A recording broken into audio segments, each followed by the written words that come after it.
Labdien! Ar jums Grigorijs, šujmašīnu meistars. Šodien parunāsim par Jaguar šujmašīnu.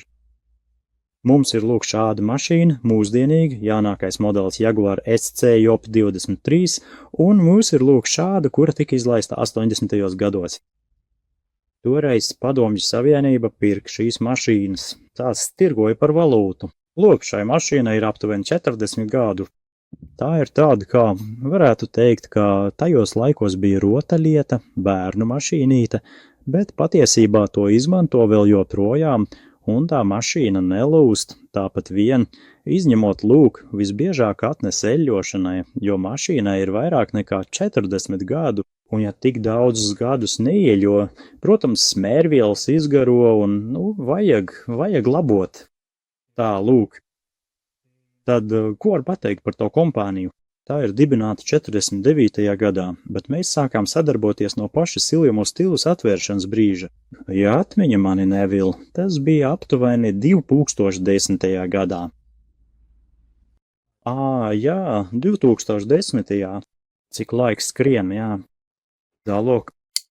Tad nu tā, šī mašīna mums ir salabota, un mēs varam likt to malā.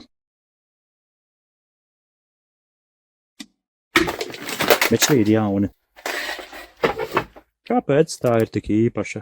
Varbūt mēs nolēmām, tomēr es nolēmu uztaisīt video par to mašīnu. Šī ir pirmā mašīna pasaulē, kurā ir servomotors, soļu servomotors. Tas nozīmē, ka tā var ļoti labi kontrolēt ātrumu. Šī mašīna var šūt gan lēni, gan ātri, un tā ir milzīgs spēks šujot lēni. Redziet, caur tām biezajām vietām mēs te šuvām 30 līna kārtas. Tūlīt parādīs, kā tā šuj.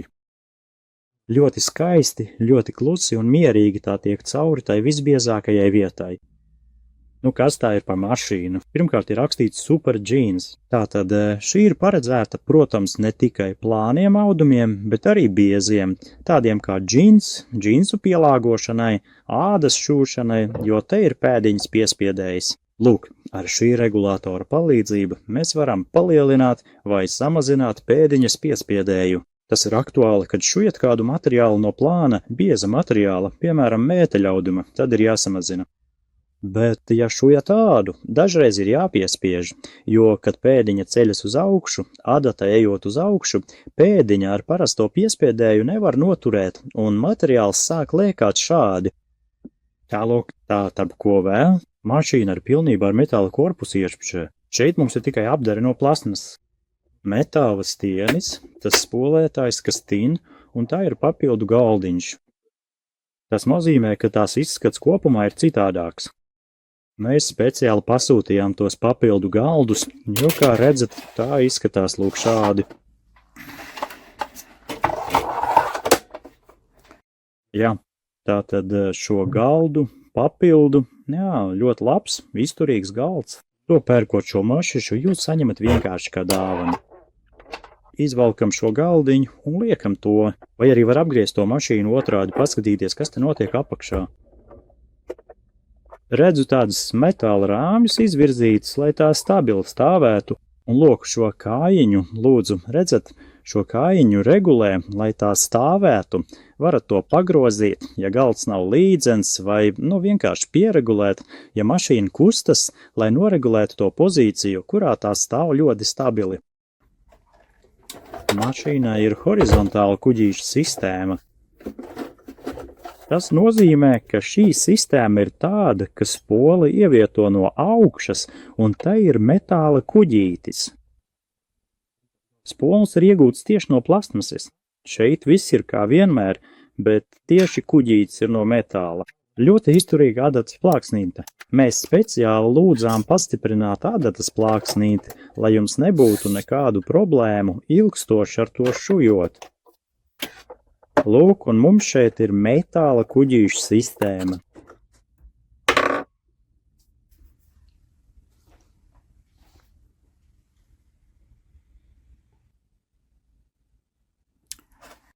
Man vispār patīk Jaguar, viņi ražo ļoti kvalitatīvas mašīnas, un mēs, no 2009. vai 10. gada sākām sadarboties. Izvelku lokalgu un Šī ir pirmā vizīte.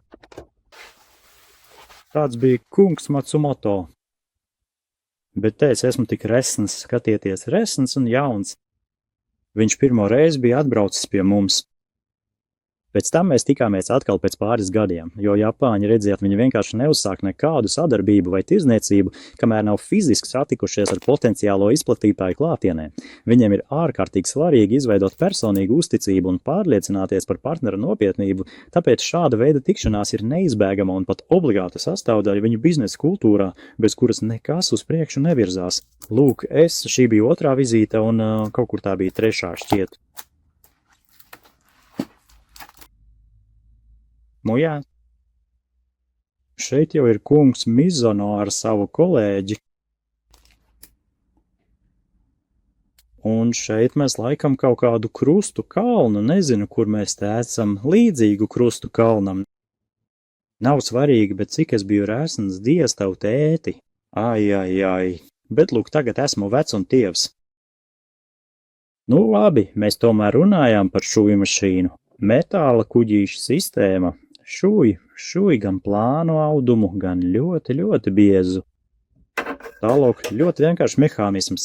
Lūk, šo atskrūvējat ar plāksnīti, izmetat pāris skrūves, mēs atskrūvējam, varam laiku pa laikam iztīrīt tieši šeit, ja starp zobiņiem ir daudz diegu, putekļu te sakrājas, tad lūk šeit starp tiem zobiņiem varam iztīrīt, ieziest, un atkal mūsu mašīna kalpos noteikti nemazāk kā tas Minervas modelis.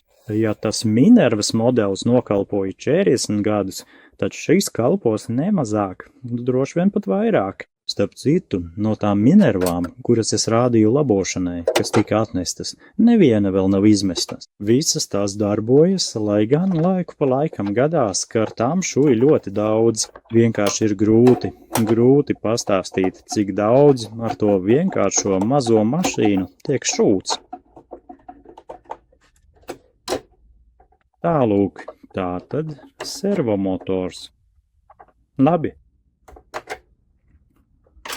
Mašīna kā mašīna, vienkārši kvalitatīvi, viss ar to ir kārtībā, bet tā piedziņa, šī ir pirmā mašīna pasaulē, kurā nomainīja parasto motoru un uzstādīja soļa servo motoru. Varbūt uzliksim šo galdu, un es jums parādīšu, kā tā strādā. Jāatnes pedāls. Nu ko, turpinam mūsu apsprietu. Tā ir elektromehāniskā šūju mašīna ar soļu servomotoru. Tūlīt mēs pamēģināsim šūt, jūs pārliecināsieties, kā tā regulē to ātrumu. Proti, tas motors ir jaudīgs, 100 vatu. Papildus komplektējies ar šo galdiņu, jā. Tā ir divas operācijas. Tās ir vienkāršas operācijas, un lūk šeit pārslēdzas trikotāžas. Dūrienu izvēles roktaras. Ja trikotāžas S1, tad darbojas trikotāžas S. Šeit katrs lūk šis solis pa 2 operācijām. Bet ja stāv nevis S, bet dūrienu blīvums, tad darbojas citas operācijas. Ir atsevišķs zigzaga platums, tas nozīmē līdz 6 mm zigzags. Jūs varat to zigzagu samazināt vai palielināt, šujot jebko operāciju. Ne tikai zigzagu, bet jebkuru operāciju varat samazināt vai palielināt tās platumu. Šī mašīna ir īpaši arī ar to, ka te ir pilna adatas pozicionēšana. Tas nozīmē, piemēram, šujot taisni, jūs varat turēt adatu pa vidu, lūk, pa vidu pēdiņai, varat pabīdīt pa kreisi, varat pabīdīt pa labi. Visbiežāk šāds pozicionēšanas vai nu nav, vai arī tā ir, bet tikai uz kreiso pusi, nevis uz labo. Šeit jūs varat pozicionēt adatu jebkur. Kā jau minēju, ir pēdiņa, mehānisms, kas piespiež pēdiņu, atpakaļgaitas dūriens, diega spriegojuma regulators. Spriegojumu apakšā palielināt un samazināt, bet jums vajadzētu būt uzstādītam apmēram no 3 līdz 5, jā. Ir automātiskais diega ievērējs adatā. Lūk šāda svira. Ar tās palīdzību mēs automātiski ievēram diegu adatā. Kas tālāk? Tālāk mēs tomēr, kā lai jums pats saka, ir līdzīgas mašīnas. Lūk, kur atliekamas tik daudz operāciju, varbūt turpat ir tas regulators, varbūt pat pozicionēšana dažās. Ļoti retos gadījumos ir tā pozicionēšana, bet nevienai mašīnai pasaulē nav soļu servomotora, kas būtu iebūvēts sadzīves mašīnā. Tātad mēs ņemam, piemēram, 2 līna kārtas, tagad 4 līna kārtas, un pieturot diegu, ieduram adatu audumā. Starp citu, varat spiest pedāli, jo tā ļoti lēni, regulētos to ātrumu. Un tagad nolaidiet pēdiņu, pieturiet diegu sākumā, un lūk, mēs sākam šūt. Skatieties, lūk, šeit ir. Es varbūt nedaudz piezūmošu jums. Šeit ir tas, minimālais ātrums.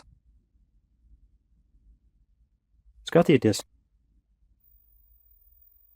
Es vēlos uzsvērt, ka šis noteikti nav ar mākslīgo intelektu izveidots video, tas ir tapis pavisam citādāk. Un nav svarīgi, redzat, tā adata sāk šūt lēni un to apturēt, vienkārši nav iespējams. Lūk, es tur ar pirkstu, redzat, nevar apturēt. Tā tik un tā kustas ir tādu pašu ātrumu. Un, ja mēs pārējām, piemēram, no tiem 4 slāņiem uz 12 un 8 un 20, praktiski tā neko nejutīs. Tagad palielina apgrieziens. Lūk, tuvojas tā biezā vieta. Skatieties, 12 slāņi, jā. Uz tiem 20 es varbūt mazliet palielināšu ātrumu. Pamēģinam. Ja tai būs par grūtu, tā apstāsies un sāks mirgot. Lampiņas sāks mirbot.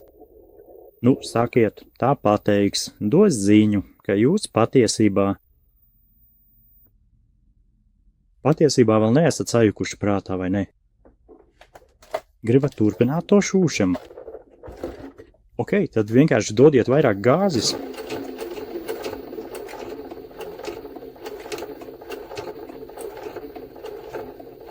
Tai aizsardzībai ir jābūt, jo, jauda liela. Maskas var atgrieties. Ādata atdūrās, pirksts nokļūst zem ādatas, piemēram, jebkurā gadījumā, ja būs liels šķērslis, tā jums apstāsies. Lūk, 20 līnu kārtas ar šādu ātrumu, iedomājieties.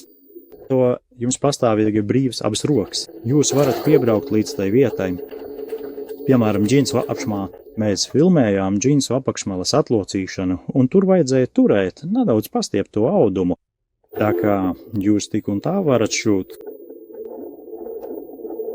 Un jūsu rokas ir brīvas, jo nevajag ar roku griezt tur to mašīnu pa vienam dūrienam.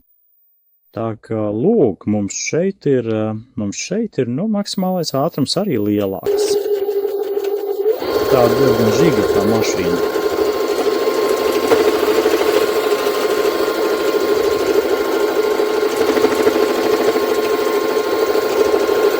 Un tas nav limits.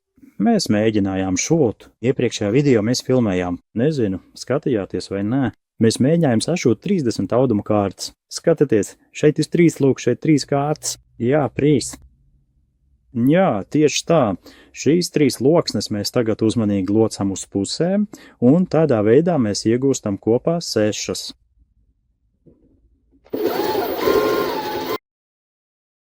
Tagad 18, 3 reizes 6, 18 un vēl 12, 2 reizes 6, 12 uz auļķi.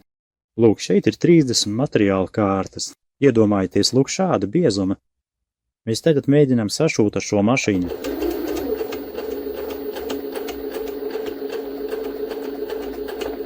Ar pārēju, nevis vienkārši 30 kārtas, bet pārēja no plānu uz biezu un no bieza uz plānu.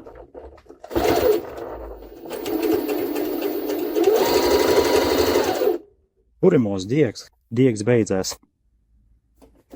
Lūk, diegs, apakšējais diegs nav beidzies. Šeit bija uztīts gabalos. Tad lūk, veram, kā ievērt apakšējo diegu, parādīšu jums tai pašā reizē.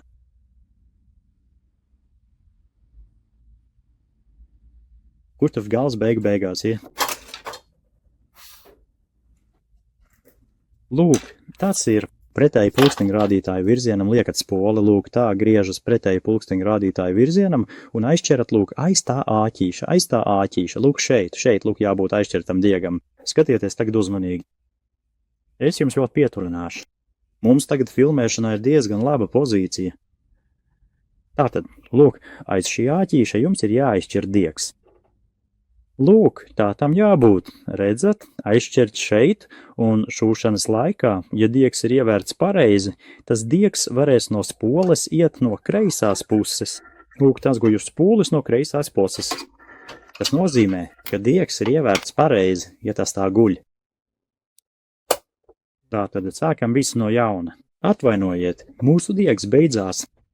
Un taram 1, 2, 3, 4, 5, 6. 6, vai ne? 6. Pieturat diegu, iedurt, nolaist, turēt. 6, 12, 12. 18, atvainojiet, 3 reizes pa 6.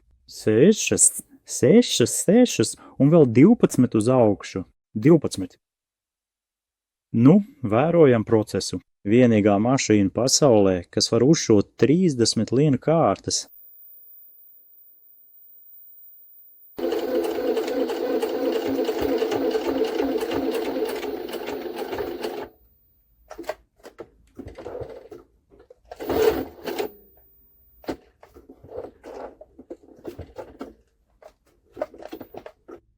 Mēs neesam zaudējuši prātu, mēs gribam šūt tālāk.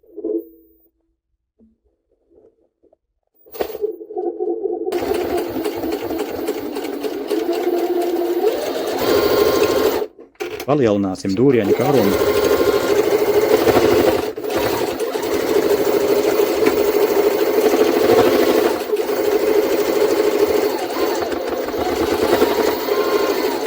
Trīsdesmit lienu kārkas. Āda, mēģinam šot ādu. Ādai būtu labi iegādāties šādu pēgiņu. Tā ir teflona. Tā ir tāda slīdīga virsma. Lai nomainītu pēdiņu, jānospiež svīra. Lūk šeit. Šeit ir tāda svīriņa. Turat ar pirkstu, spiežat uz savu pusi un pēdiņa krīt ārā. Diegs tur pēdiņa krīk. Tagad liekam citu pēdiņu. Lūk tādu tā saucamo teflona pēdiņu. Ja trāpījāt, tad nolaiž pēdiņu uz leju, tā nofiksēsies. Lūk, nofiksējās. Un sākam šūt tālāk. Varbūt nedaudz atgriezīšu tālumu maiņu atpakaļ.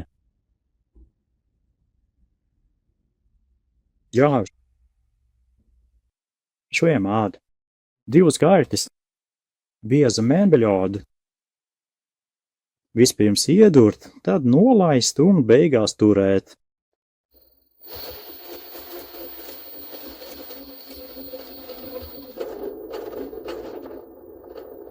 Šeit ir minimālais ātrums. Tagad mēs to palielinām.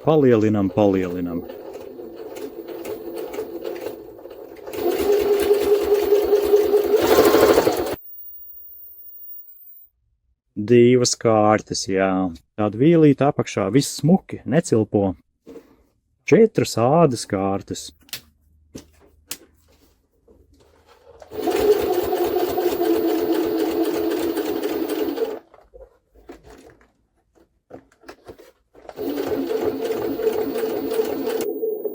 Kā jau minēju, skatieties.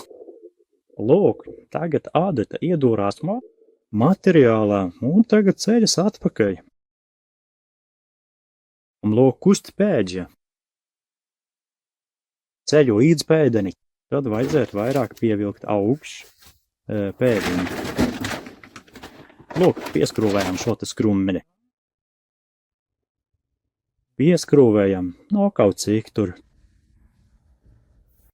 Un tagad turpinam šot tālāk.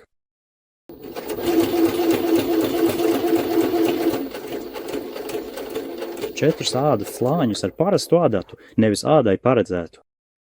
Vispār jau var, protams, ādai pēdiņu, ādatu ielikt. Tā nu griežoties ķīlis ir lielāks.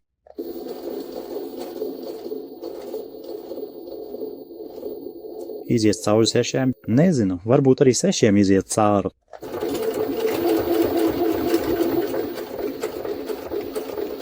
Vispār jau iet cauri grūti, bet iet cen. Ar parastu ādatu. Nu re, kā redzat, pat 6 biezus ādas slāņus vienlaicīgi ir iespējams pavisam viegli piešūt.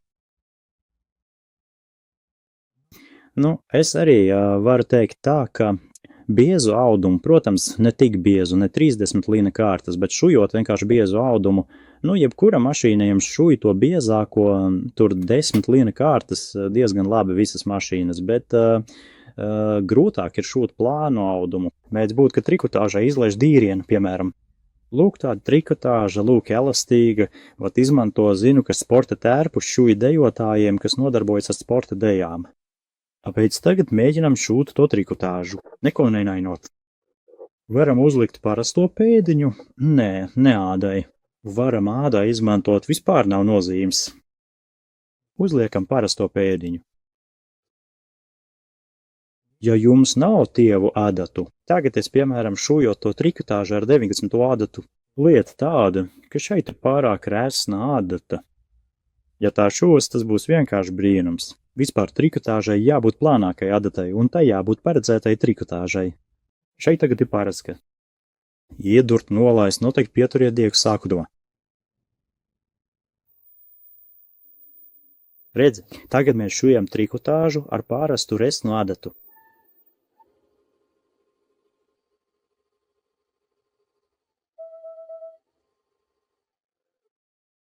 Nu taisni, neskapēc, bet neizlaiž. Ideāli skaisti. Izlaidumu nav. Pamēģināsim ieslēgt zigzagu. Tagad ieslēgsim šeit zigzagu. Varbūt es nedaudz samazināšu blīvumu. Kur tas zigleks ir? Šeit mums ir zigzags.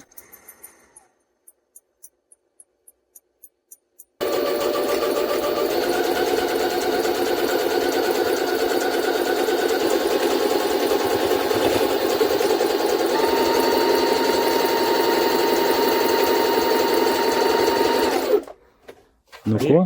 Arī šujot ar zigzagu nekāda izlaiduma nav. Tātad, ko tālāk? Mēs vēl neesam mēģinājuši. Šeit taču ir tās elastīgās vīles. Piemēram, ja vēlaties sašūt trikotāžu tā, lai audums, lai pēc tam pastiepjot vīle neplīstu, tad varat ieslēgt parasto vīli, šūt taisni, bet pagriezt šeit uz burtu S. Burts S ir elastīgā vīle.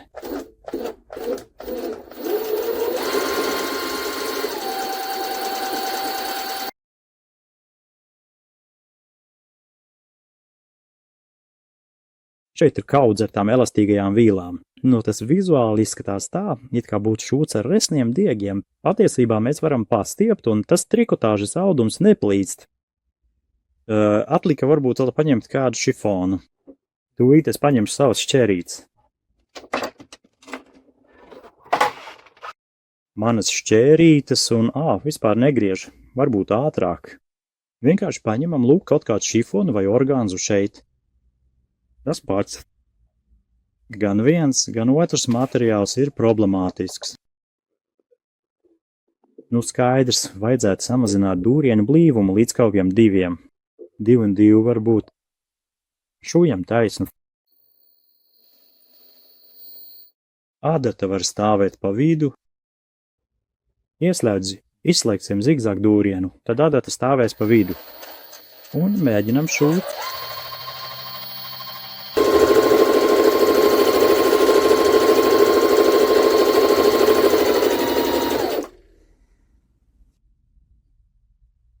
Lūk, tā šuja mūsu organzē.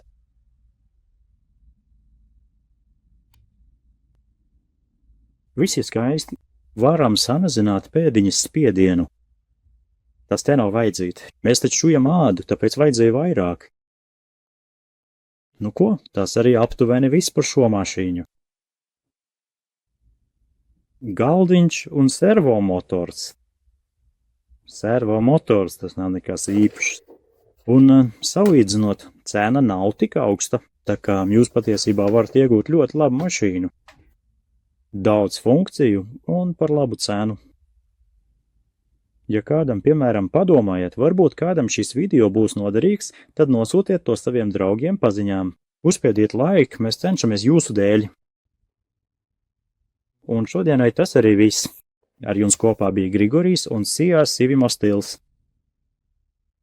Visu labu!